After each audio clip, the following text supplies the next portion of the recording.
안녕하세요. 읽는 사람입니다. 잘 지내셨나요? 지금 이걸 녹음하려는 날이 24년 6월 26일이거든요. 그 전주까지 정말 벌써 이렇게까지 더워? 라고 걱정을 할 정도였는데 이번 주 들어서 약간 선선했어요. 그리고 하늘이랑 바람이 너무 좋아가지고 정말 걷고 있는데, 아, 여기가 천국인가 싶을 정도로 너무너무 좋더라고요. 그런데 곧 이제 장마가 올 거라고 하죠. 장마 오면 걱정되는 게 두 개인데, 하나는 세탁, 다른 하나는 알러지. 세탁은 이제 건조기 있는 분들도 계시니까 뭔가 걱정이 아닐지도 모르겠지만, 저는 건조기가 없으므로 걱정입니다. 장마 때 빨래 잘못 말리면 이상한 냄새 나잖아요. 그리고 그렇게 난 이상한 냄새가 진짜 절대 안 빠져요. 안 그래요? 참나 원. 아니, 날도 습한데 애써서 빨래를 해드렸는데 잽싸게 잘 말라가지고 뽀송뽀송해져야지 왜 냄새를 풍기냐고요. 정말 염치도 없지. 이렇게 빨래한테 가끔 가다 화도 내요. 그리고 알러지는 어, 제 인생 베프 중에 하나거든요. 알러지가. 걔랑 정말 오래 사귀었는데 정말 알러지는 특히 장마 시작할 때 되면 좀 확 오는 것 같아요. 몸의 균형이 깨져서 그런지 모르겠는데 약간 좀 습하고 끈끈하고 계속 씻으니까 피부 장벽도 약해지고 그래서 그런지도 모르겠어요. 뭐 때문인지 모르겠지만 하여튼 여름에 저는 알러지가 자주 오는 편이에요. 계절성 친구죠, 저한테. 근데 그 친구가 와서 있는 동안 정말 짜증도 나고 간지럽고 염증 나고 막 이러니까 너무너무 힘든데 정말 어릴 때는 특히 이제 약간 좀 주변 사람들을 의식할 때, 주변 사람들은 나를 의식하지 않지만 나는 주변 사람들을 의식하던 시기가 있잖아요, 우리 다들. 그런 시기 때는, 나의 알러지가 혹시라도 누군가에게 혐오감을 주거나 아니면 뭔가 잘못된 사인을 주지 않을까? 막 이런 생각 때문에 되게 걱정이 많았었단 말이에요. 그랬는데 이제 지금은 그 이게 남들이 이걸 무슨 피부 질환으로 보든 아니면 전염병으로 보든 뭐로 보든 상관없다. 괜찮다. 어차피 나만 관심 있다. 이런 마음의 여유를 가지게 되면서 오히려 알러지가 좀 잦아들은 것 같아요. 지금은 그냥 좀 이렇게 가끔 거울을 보는데 저 거울을 자주 보지 않아서 가끔 이렇게 양치하다가 우연히 보면 걔가 와 있어요. 그러면 안녕 이런 느낌이에요. 앞에 너무 수다를 떨었는데 제가 지난번 에피소드에서 여러분께 약속을 드리지 않았습니까? 뭔가 잔소리가 아닌 웃긴 에피소드를 찾아보겠다고 애써 찾은 거예요, 이게. 그러면 이제 지난주에 무슨 이야기 했는지 잠시 알아볼까요? 지난주에 저희가 코숏에 대해서 이야기를 했고, 그리고 난 다음에 달콤이라는 고양이 이야기를 했었어요. 달콤이는 이제 닭집에서 닭뼈를 먹으면서 생을 이어가던 취객들의 발길에 채이면서 생을 이어가던 그런 고양이였습니다. 그랬는데 이제 다행히도 소진 씨가 달콤이를 구조를 해서 정말 운이 좋게도 처음 고양이 반려를 시작하는 분의 첫째로 가게 되었었죠. 그리고 제가 KB금융의 23년 반려동물 보고서라는 걸 약간 요약해서 소개를 해드리기도 했었죠. 거기에서 코숏이 한국 전체 반려묘 가구의 반려묘 중 절반 이상이다 라는 엄청난 그런 통계 자료를 알려드리기도 했었습니다. 그리고 한국 사람들은 친구나 지인에게서 입양을 가장 많이 하고 그 다음이 펫숍에서 하고 그리고 19.9%가 동물 보호소나 직접 구조를 해서 동물 가족을 만난다라는 이야기도 해드렸었네요. 저는 부디 동물 보호소나 직접 구조가 더 늘어났으면 좋겠고, 그리고 이제 친구나 지인, 펫숍에서의 입양은 56% 정도 됐던 것 같은데, 이 말인즉슨 상업적으로 동물 번식이 일어나거나 아니면 가정 내에서 동물 번식이 일어나고 있다라는 뜻이 될 것 같아요. 그리고 제가 아주 여러 번 말씀드렸지만 한국에서는 연간 10만 마리 내외의 동물이 여전히 버려지고 있습니다. 공식적으로만. 사적으로는 얼마나 많은 동물이 버려지고 있는지 우리는 절대로 알 수 없어요. 현재로서는. 고양이나 개 같은 경우에 그냥 문 열어가지고 밖으로 내보내면 끝인 경우도 많으니까요. 그리고 지금도 보호소에 보면 이제 이른바 품종묘라고 하는 고양이들이 안락사 시기가 도래해서 구조자들이 급하게 이 친구 좀 구조해 달라고 SOS를 하는 게시물이 여전히 지금도 계속 인터넷에 떠돌고 있습니다.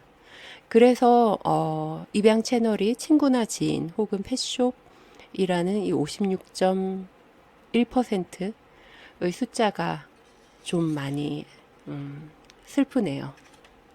달콤이는 그래서 이제 원래는 길에서 구조를 할 때만 해도 아주 사나운 고양이여서 소진 씨가 이 친구 입양 보낼 수 있을까 하고 걱정을 했는데 집안에 들어오자마자 싹 얼굴을 바꿨고 그리고 난 다음에 껌딱지처럼 붙어서 나긋나긋하고 친화적인 고양이가 되었다. 그건 아마도 고양이에게 신뢰와 안정감을 주었기 때문이 아닐까 이런 이야기를 하면서 마무리했었습니다. 그러면 이제 다음 에피소드로 넘어가 볼게요. 종이책으로는 78페이지입니다. 사나운 고양이에게 필요한 건 시간뿐. 달콤이가 입양 간 지 1년이 지났을 즈음 수진 씨는 한 보호소에서 차마 외면할 수 없었던 어미 고양이를 만났다. 좁고 더러운 철장 속에서 새끼를 살리겠다고 젖을 물리고 있는 고양이였다. 죽음이 목전인데도 새끼를 살리려는 그 마음을 외면할 수 없어 새끼와 함께 데리고 나왔지만 결과는 그리 행복하지 않았다.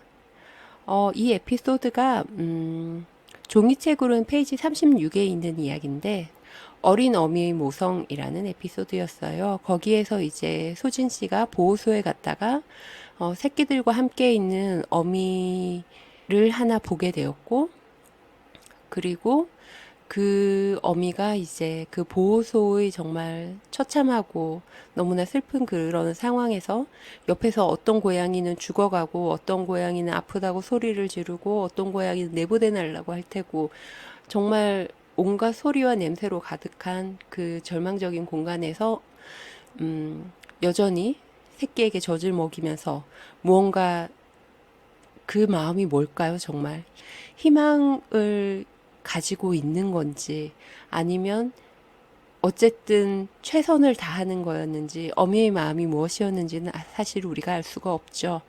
그렇지만 어미가 새끼에게 젖을 먹이고 있는 모습을 보니까 인간적으로 외면하지 못해서 소진 씨가 그 어미와 새끼들을 데리고 나왔었어요. 그때 이제 다른 고양이 가족도 하나를 더 데리고 나왔었고 그랬었죠. 그럼 이어서 읽어보겠습니다. 보호소에서도 상당히 예민했던 이 어미 고양이는 구조 과정을 겪으면서 극도의 공격성을 보이게 되었다. 사람이 근처에만 가도 심하게 경계하며 위협적인 소리를 내고 으르렁거렸다. 길 위에 있다가 보호소로, 보호소에서 다시 소진 씨의 집으로 단기간에 이어졌던 급격한 환경 변화를 감당하기 어려웠을 수도 있고, 보호소에서 나온 지 얼마 되지 않아 새끼 3마리 중 2을 잃어서 그런 것일지도 몰랐다. 그러게요. 보호소에서 그렇게 젖을 먹이면서 살리려고 했던 새끼였는데 그 셋 중에 둘을 잃었으니까 그 어미의 마음이 어떨지, 그리고 어, 아무래도 사람을 원망하는 마음이 있을지도 모르는 그런 생각이 드네요. 여튼 이어서 읽어보겠습니다. 성격과 태도가 변하게 된 데는 다양한 이유와 가능성이 있었지만 한 가지는 아주 확실했다. 이런 태도와 성격은 입양에 상당히 불리했다. 소진 씨 역시 그 사실을 충분히 알고 있었다.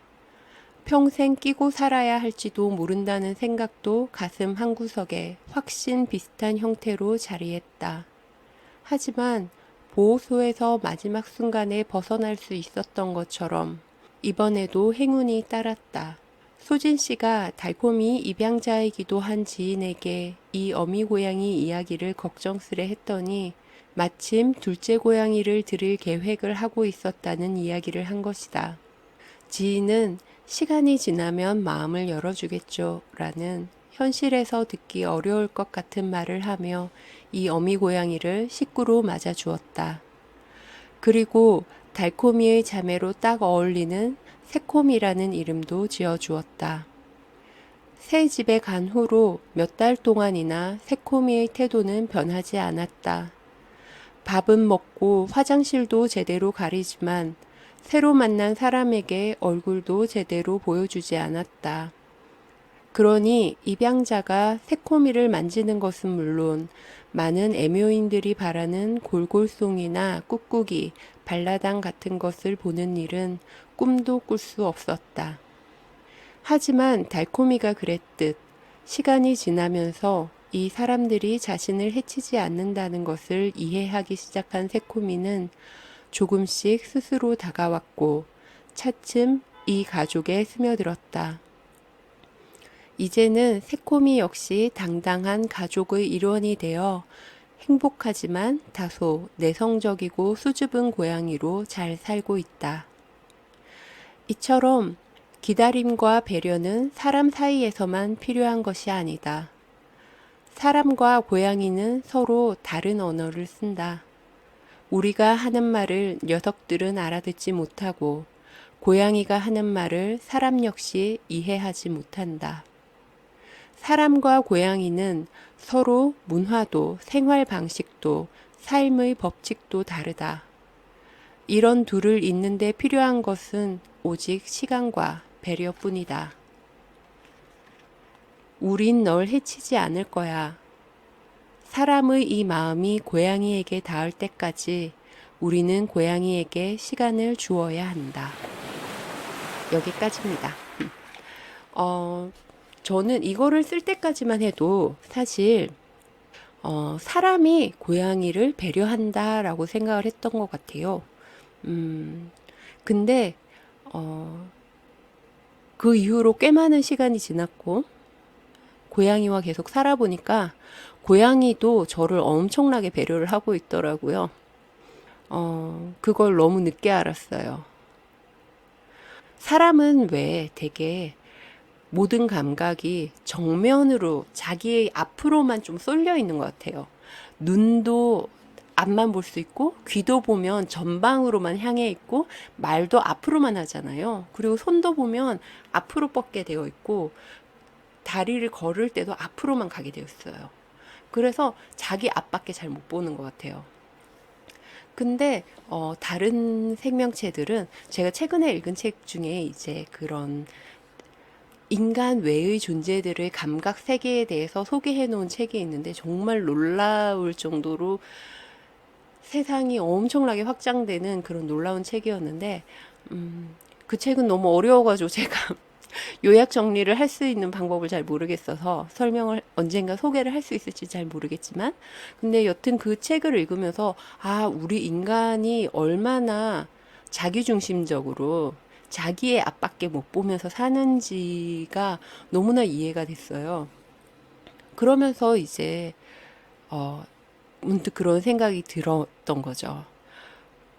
왜 사람은 그러잖아요. 자꾸 자연을 보호한다, 동물을 보호한다, 우리가 누군가를 돌봐야 한다, 우리가 베풀어야 한다, 막 이러잖아요. 그 이야기인 즉슨 인간이 가지고 있는 것을 그들에게 나눈다는 의미가 전제되어 있는 거잖아요. 그 말들은. 근데 인간이 가진 것들은 인간 안에서 나온 게 아니란 말이에요. 인간은 다른 것에게서 무언가를 받아서 그걸 가공해서 지금 우리가 가지고 있는 거란 말이에요. 그러니까 우리도 나눔을 받은 건데 어째서 그렇게 정말 우리가 가지고 있는 건 당연한 거고 니네들은 불쌍하니까 우리가 도와줄게 약간 이런 식의 태도를 보이는 것 같은 느낌인 거죠.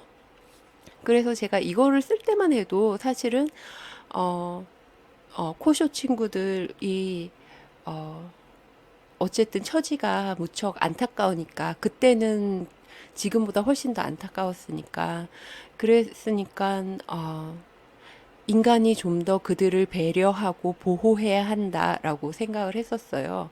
근데 이제 여기에서 좀 더 시간이 지나서 썼던 책이 이제 어떤 삶들이었는데 어떤 삶들에서 보면 이제 여기에서 생각이 좀 많이 급진적으로 가서 인간이 비인간 생물들에게 수탈한 것들을 우리가 돌려줘야 할 때다라는 식으로 생각이 전개가 되게 되더라고요. 그게 어떤 존재를 알고 사랑하게 되는 힘인 것 같아요. 만약에 고양이를 지금처럼 이렇게 오래 지켜보지 않았다면 그냥 아 귀여운 아이들 불쌍하니까 사람들이 잘 해줘야지 때리지 말아야지 뭐 요 정도였다면 이제 그 친구들의 삶을 보고 그리고 그 친구들의 삶터가 어떻게 바뀌어 가는지 어떻게 인간의 것으로 바뀌어 가는지 인간의 자본으로 바뀌어 가는지를 보게 되면 아 이거는 보호의 문제가 아니었구나. 우리가 그들에게서 무언가를 빼앗은 거였구나. 우리가 인간이 잘 살기 위해서, 인간이 부자가 되기 위해서, 인간이 편리하기 위해서, 그리고 인간이 좀 더 안전한 느낌을 받기 위해서 무언가를 계속 하면서 그들의 세계를 축소시키고 있었던 거구나라는 걸 알게 되더라고요. 그게 비단 고양이의 이야기만이 아니라, 어, 곤충이라던가 조류라던가 양서류라던가 파충류라던가 식물이라던가 정말 많은 부분에서 그렇더라고요. 음, 그래서 이제 코숏 같은 경우에 지금 새코미의 입장으로 한번 생각을 해보자고요. 새코미는 아마 길에서 어, 임신을 해서 아마 새끼를 낳기 전에 보호소로 들려가지 않았을까 싶어요. 아니면 이제 새끼를 낳고 그대로 새끼와 어미가 한꺼번에 다 보호소로 보내졌거나. 여튼 새코미는 이제 길에서 자기가 생각하기에 안전한 공간을 만들어서 거기에서 출산을 하려고 준비를 하고 있었을 거예요, 아마. 그러다가 이제 보호소로 납치된 거겠죠. 그 친구 입장에서는 아마 그게 납치였을 거예요. 그래서 거기에 들어가서 새끼를 낳았을 거고, 거기에서 새끼를 낳으면서 그 주변의 그 소리와 냄새와 온도와 주변 다른 고양이와 개들의 아우성을 들었겠죠. 그러면서도 이제 새끼를 살리려고 젖을 먹였을 거고요. 그러다가 어떤 인간이 와서 자기와 자기 새끼를 케이지에 넣어서 뭔가 또 낯선 곳으로 데려간 거죠. 그리고 난 다음에 거기에서 새끼 둘이 죽었어요. 새끼 하나만 남았어. 그러면 이 새코미가 인간을 좋아하거나 신뢰하기는 좀 많이 어려울 것 같아요. 이거는 의인화와는 상관없이 생명체라면 누구나 그렇지 않았을까 싶어요. 그러다가 이제 다행스럽게도 새코미가 그래도 안전하게 보호해 줄 수 있는 보호자를 만나서 이제 생을 이어갈 수 있게 된 건 정말 다행스러운 일이죠. 오늘 읽어드린 거 마지막에 그렇게 얘기를 했었잖아요. 우리는 고양이에게 시간을 주어야 한다. 라고요. 그리고 우리가 고양이를 배려해야 한다. 라는 흐름이 있었어요. 근데 사실은 반려고양이가 아니라 비반려고양이들의 삶과 생활을 이제 먼 발치에서라도 지켜보니까, 아, 우리가 고양이를 배려해야 하는 게 아니라 우리가 고양이를 침해하는 걸 그만해야 하는 거구나라는 생각이 들더라고요. 그러니까 예를 들면 그런 거예요. 재개발 지역 같은 거. 재개발은 누구를 위해서 하나요? 인간을 위해서 하죠. 특히 자본이 있는 인간을 위해서 합니다. 그래서 재개발을 하면, 자본이 없거나 가난한 사람들, 새를 사는 사람들, 그런 사람들은 재개발 지역에서 쫓겨나고, 그리고 재개발로 인한 수익이나 이익을 하나도 얻지 못하죠. 그리고 재개발이 될 지역에 살고 있었던 아주 많은, 우리가 감히 상상도 할 수 없을 정도로 많은 토착 생물들도 모두 죽게 되죠. 그러니까 누가 누구를 배려하고 있는 걸까요? 정말 처음에 그 생각이 들고 난 다음에 너무 깜짝 놀랐고, 그리고 너무 좀 무서웠어요. 나의 삶이라는 게 어떤 토양에서 자라난 것인가, 그리고 나의 기반이라는 것이 어떤 의미인 것인가, 그런 생각이 들어서 정말 깜짝 놀랐던 생각이 납니다. 그래서, 저의 생각에 동의를 해달라기보다는 그런 식으로 배려라는 것이, 존중이라는 것이 과연 한쪽이 한쪽에게 일방적으로 할 수 있는 것인가? 라는 거죠. 관계라는 거는 결국은 이쪽과 저쪽 양쪽에서 오가는 것이 아닐까? 그런 생각이에요. 그래서 고양이와 관련해서도 고양이 외에 뭐 다양한 인간 외의 존재들에 대해서도 우리가 감히 그들에게 우리 그들에게 보호라던가 배려라던가 도움이라던가 이런 단어를 써도 괜찮은 것인가? 인간이 세계를 먹어치운 속도와 범위를 생각해 볼 때 우리가 그런 단어를 감히 쓸 수 있나? 전 그런 생각이 들어요. 여러분들은 어떤 생각이 드시는지 궁금하네요. 그러면 오늘은 앞에는 좀 웃긴 이야기를 했고, 책은 늘 그랬듯이 밋밋했을 거고, 마지막에는 잔소리를 했으니까 약간 균형이 맞는 것 같아요. 그러면 여기까지 들어주셔서 정말 감사하고요. 다음 주에는, 다음 주라고 확언할 순 없지만, 어쨌든, 다음번에는 또 다른 코숏 이야기를 하나 읽어드리려고 합니다. 이 이야기는, 이른바 실패한 구조라고 해야 될까요? 사망한 개체에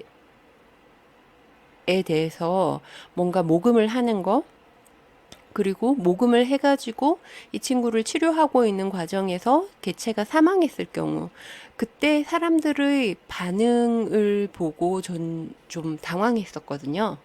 그래서 이제 이 다음 에피소드를 쓰게 됐었어요. 어떤 내용일지 궁금해 해주시면 감사하겠습니다. 그러면 다음에 뵐게요.